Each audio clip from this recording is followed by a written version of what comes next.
Sveiki kolegos medžiotojai. Šiandien kalbėsime apie medžiotojų integraciją į krašto gynybą, o tiksliau į karo komendatūras. Ir į rūpimus klausimus šiandien mums atsakys krašto apsaugos ministras Laurynas Kasčiūnas. Sveikas, Laurynai. Labas, Deividai. Sveikas, tai medžiotojų ir komendatūros. Žinau, kad pats laiko tikrai daug neturi, tai bandysim glaustai suspaustai. Tai karo metu, karo komendatūros, aišku, ką jos veikia taikos metu. Ta prasme, atėjęs medžiotojas į komendatūrą, ką jisai veiks?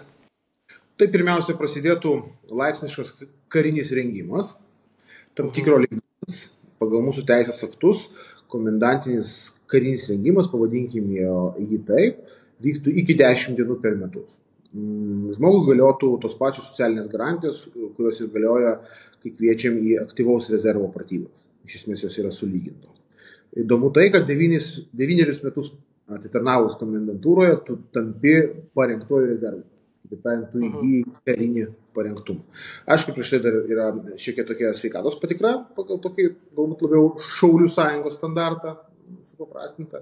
Tai mes dabar kaip tik sėdėm ir tos visus modalumus sprendžiam. Tai kaip karinis rengimas, tai iš principo be jokios abejonės tam tikri kursai, tam tikras, aiškiai, teorinis dalykas, bet ir praktiniai tam tikri įgūdžiai dar bus pastiprinti, atnaujinti arba sukurti.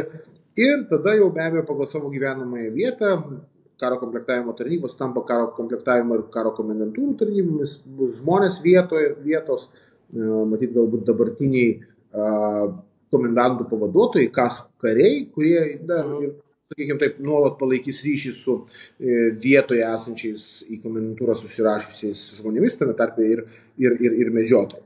Na tai atsiranda visokių galimybių ir vietoje daryti kažkokias tai pratybėlės, susirinkti, pasikalbėti, stalo pratybas, gal ne tik stalo pratybas, variantas fortifikaciją įrengti, pavyzdžiui, kokią kelią užtvarą, blokpostą įrengti, iškristalizuoti kokias užduotis karo padėties metu būtų galima vykdyti, ar ne, nuo kovos su diversinėm grupėm, viešosios tvarkos palaikymų, taip patys blokpostai, komendanto valanda, pagalba, sakykime taip, kitoms struktūroms kaip kariuomeniai, galbūt tam tikra sąveika su policija, nes čia irgi dar reikės atidirbti mechanizmą, nes iki gal neaiški yra policijos vieta karo padėties metu. Ir panašus dalykai, tai tokia jau kūryba prasideda. Svarbiausia, mano požiūriu, tiesiog turėti, žinot, su kuo vietoj turi ryšį, kas vis tiek laiko tą pulsą. Kad jeigu kažkas tokio atsiranda, kad ir taikos metu kažkoks hybridas netikėtas, dar kažkas, kad turėtume galimybę pasiskambinti, pasižiūrėti, ar ne, ir taip toliau. Ir su ta bendruomenė, kuri toj vietoje, reiškia, bus toj komendantūra, palaikyti ryšius, susikurti tam tikrus tinklus, sakykime, bendradarbiavimo, sąveikos ir taip toliau. Na ir tada truputėlį, tiek pagal tą oficialią programą kažkiek rengtis, tiek matyti vietoje, sakykime taip, daryti veiksmus, galvojant apie savo krašto, rajono, miesto, miestelio, kaimo teritorijos gynybą. Gynybą, turiu omeny, užnugario formavimą tam tikrą. Būtų situacijų, nedaug dėvė, kad taip galėtų būti, bet pavyzdžiui, tarkime, jeigu kažkas taikos metu atsitiktų savivaldybėje, ar ne, kažkokia ekstremali situacija, tarkim, nežinau, ekologiniai dalykai, dar kažkas, tai iš tikrųjų pagal įstatymą, aišku, čia turėtų būti prašymas savivaldybės ir tada galėtų kariuomenė jau priimti sprendimą, kad komendantinis vienetas vietos, ar ne, galėtų padėti savivaldai, pavyzdžiui, sutvarkyti vienokį ar kitokį probleminį tašką. Tačiau tokia būtų abipusė sąveika, nebūtų didelio intensyvumo, bet čia ir nėra esmė. Čia yra esmė, turėti tą vietą struktūroje, kad tu žinotum, su kuo pasitarti, su kuo pasikalbėti. Ir tokia vietoj kūryba, kur tikėtis, kad viską išrašyši nuo A iki Z, ką reikia daryti, čia nereiktų tikėtis, nes taip ir niekada nebus, nes net jeigu būtų dinamiška, yra viskas ir kūryba, ir žmonės išmanus, ir sugalvos tokių dalykų, kur galbūt ne visi čia mes dar ir pagalvojam, ar ne? Ir be to medžiotojai, kadangi turite labai gerą žinojimą vietos, ta prasme, keliai įvairius, miškai ir taip plotai įvairius ir taip toliau. Na, tai čia yra tas toks, netgi sakyčiau, gali būti ir intelektualinis indėlis, dėliojant tam tikrą gynybos planą su vietos komendantu, su vietos komendanto pavaduotoju ir panašiai. Tai vat, iš to, ką aš girdžiu, ką tu sakai, tai iš principo dėl medicininės tos patikros, tai medžiotojai jau bet kokiu atveju turi ginklą, jie dažnai 4-9 formą tą praeina, ten psichologas, backgroundo patikrinimas dėl, sakykime, ten kažkokių neteisėtų veiklų, tai manau, ten medžiotojams sunku turėtų nebūti to klausimu. Ir dar yra iš medžiotojų pusės klausimas dėl fizinio pasirengimo. Ar bus kažkokie specialūs reikalavimai, ar iš principo kiekvienas gali rasti vietą pasaulyje?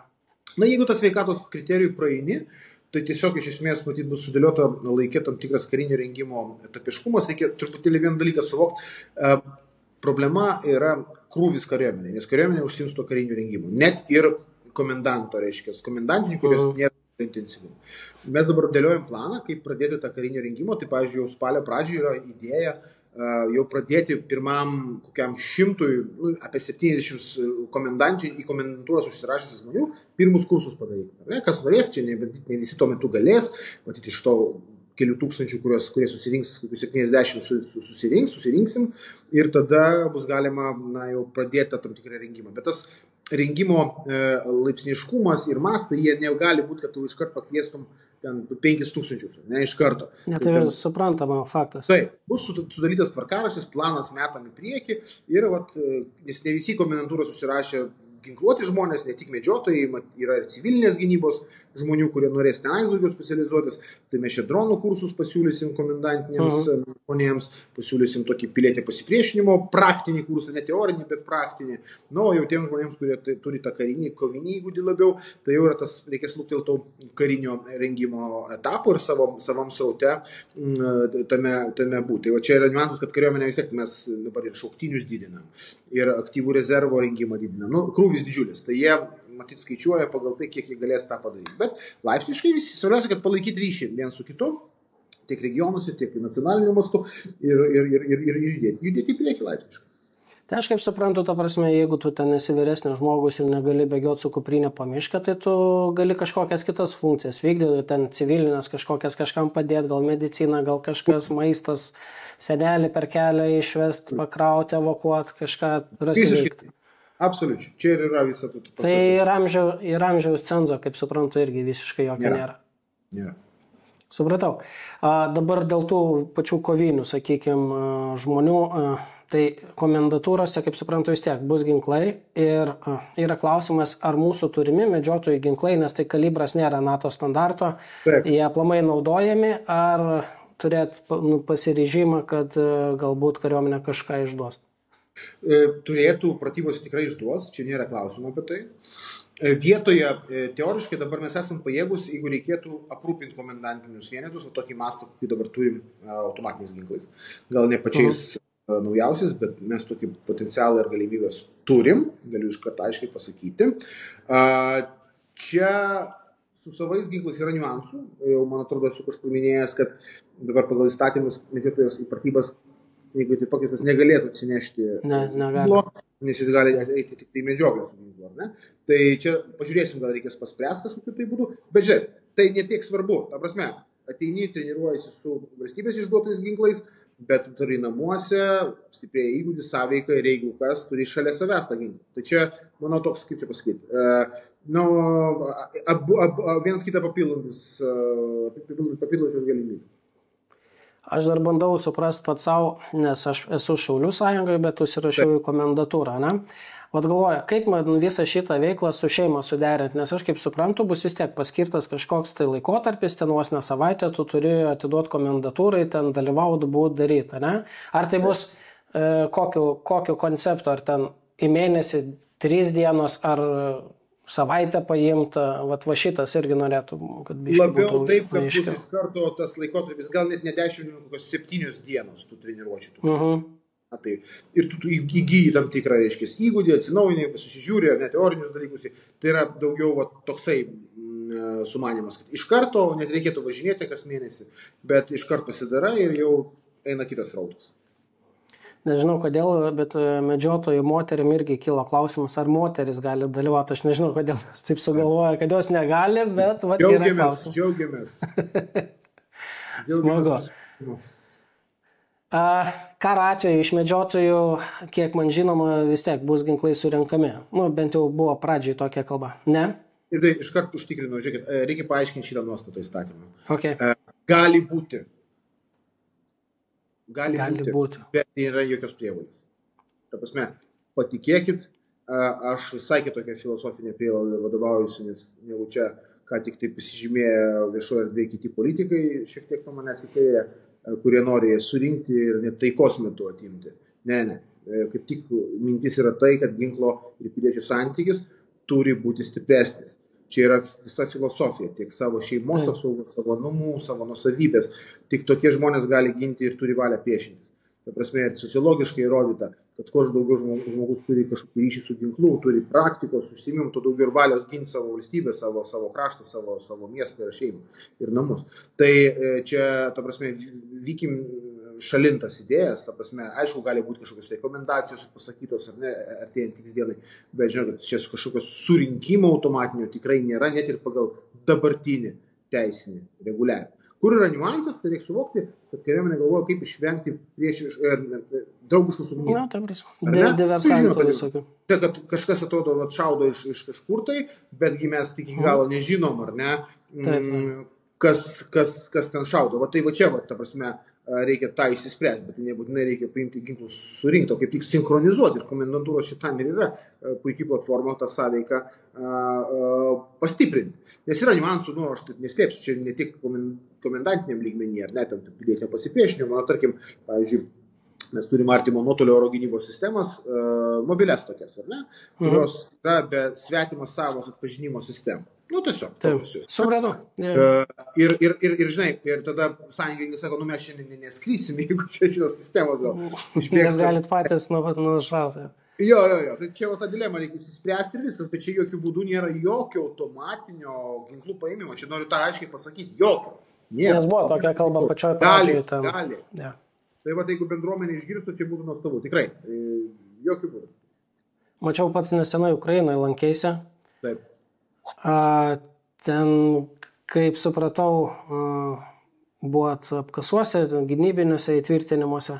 Ar gal teko kažką girdėti karo pradžioj, kiek mes žinom, medžiotojai labai nemažai indėlių padarė, kai buvo pilietinis pasipriešinimas, ginklų savo sunešė, ten vis tiek kažkokių žmonės įgūdžių turi.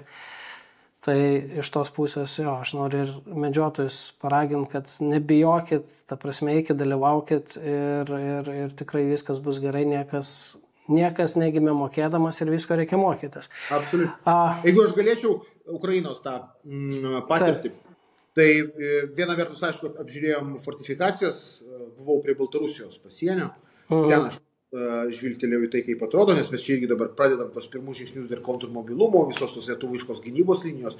Tie žingsniai, aišku, jie kol kas yra pirmieji, bet aš bandau išjudinti tai ir man atrodo pavyks, visai gerą planą turim, viskas gerai, bet aišku, ukrainiečiai nuėjo dar toliau ir ten tikrai galima semtis ir aš patirties idėjų ir kai kurių idėjų aš irgi parsivežiau, ten, kur aš buvau, tai buvo tokios įtvirtinimo taškai, atraminiai taškai, tai nėra, kad per visą pasienį jie įrinkti, reiškia, tuneliai, ar ne? Bet jie yra kažkur, kur jautresnė vieta, prie kokios nors arterijos, pavyzdžiui, ir panašiai.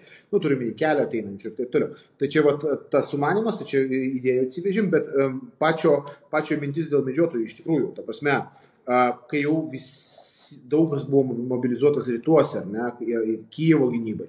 Tai, pavyzdžiui, vakarų Ukrainoje, ypač kai dar buvo klausimas, ar tenais iš Baltarusijos pusės, ar ne, tai jau ten šiauriai dažniausiai stovėjo būtent teritorinės savigynos pajėgos, kur sudarė bendruomenė, sudarė medžiotojai, sudarė ten galbūt vienas kitas koks nors savanoris, kariškis ar ne, bet jie realiai buvo tie, kurie būtų gynę. Reiškia, fortifikavosi, įsikasinėjo, jeigu reikėtų, ar ne, aš važiavau per tos kelius ir mačiau tą visą tokią sistemą kūrimą. Ir čia be jokios abejonės tas susiorganizavimas, jisai buvo labai, labai svarbus faktorius. Netgi ta kontrataka, tokia pirminė ir sumų srity, kai reikėjo išvyti priešą. Tai ten vienoje vietoje, sumų beros srity, būtent tokios pajėgos ir išvyrė juos, kas paradoksalu. Atsimena tos vaizdus video iš Kijevo, kai išdavinėjo automatus. Atsimenu, sunkvežimiais vežė, imkit kas nori. Jo. Tai čia buvo šiauriniam Kijeve, Obolo mikrorajone, kur jau rusai jau atėję buvo. Taip. Jau beveik įžengė į miesto ribas. Ir ten į produktus, aš dabar rodo visą tai, taip neturi būti, ne taip turi būti, čia daug buvo ir draugiškos ugnies, be abejo, bet kiti sako, žiūrėk, taip neturėjo būti, bet tai vis tiek buvo labai svarbus faktorius juos atmušant. Ir taip toliau, bet sako, bet jeigu mes norim, kad tokio chaoso nebūtų, kurį matė, tokio pusiau chaoso, ne, tai vat, būtent tas susiorganizavimas iš anksto į teritorinę savyginą, kur yra komendantūrų konceptas, jis ir yra šitoje vietoje be galo svarbus. Tu tiesiog, nes ukrainiečiai sako, mums kokių reikėjo 3 mėnesių, kad susiformuotų ta civilinė karinė administracija tokia, ne, kad reiškia, tas funkcijas vykdyti. Tai mes nepadarėm, sako, nedarykit klaidos, nepalikit karo metui, reikia daryti taikos metu. Tai iš čia tai ir idėja, kad kuo tu būsi labiau iš anksto pasiruošęs, koordinuotas, žinosi, kas kur kaip yra, iš karto visai kitas efektas ir tokių klaidų būtų galima buvo išvengti. Tai čia irgi yra momentas, kad ginklo reikia kuo daugiau, žinot, kaip jį valdyti kuo daugiau, vietą žinot savo gynybos plane ir tada išvengti chaotiškų situacijų. Tai kaip prasidėjo Ukrainoje pilno masto įsiveržimas, tai buvo realiai chaosas, nes medžiotojai kur mum eit, kur mum kreiptis, nieks nieko nežino, aplamai blaškymasis kažkoks, tai iš principo tos komendatūros šiai dienai yra namų darbo padarimas, jeigu reiktų egzaminą laikyti. Tai tam ir esmė iš principo, tai aš manau, kad ir jūs patys dar nežinot detaliai, kaip ten viskas bus, kaip ten kas atrodys, bet eikim, darykim kartu ir kažkaip tą kelią praminsim. Jo, antrai bangai jau bus lengviau. Vienareikšmiškai. Ačiū labai, tai pagavai mintį, ačiū. Ačiū tau, Laurinai, kad skiriai laiko, sėkmės darbuose ir galbūt dar pasimatysim kitą kartą. Taip, malonu, visai bendruomenė linkėjimai, sėkmės. Iki. Kągi, tikiuosi atsakėm į rūpimus klausimus. Bet jeigu dar tokių liko, užduokite juos komentarų sekcijai. Nepamirškite paspausti patinka po šio video ir be abejo pasidalinti juos su savo draugais. Dar noriu priminti, kad mūsų veiklą galite paremti Patreon platformoje, nuorodą rasit šio video aprašyme. Ir kaip visada, gražių akimirkų medžioklėse ir iki kito karto.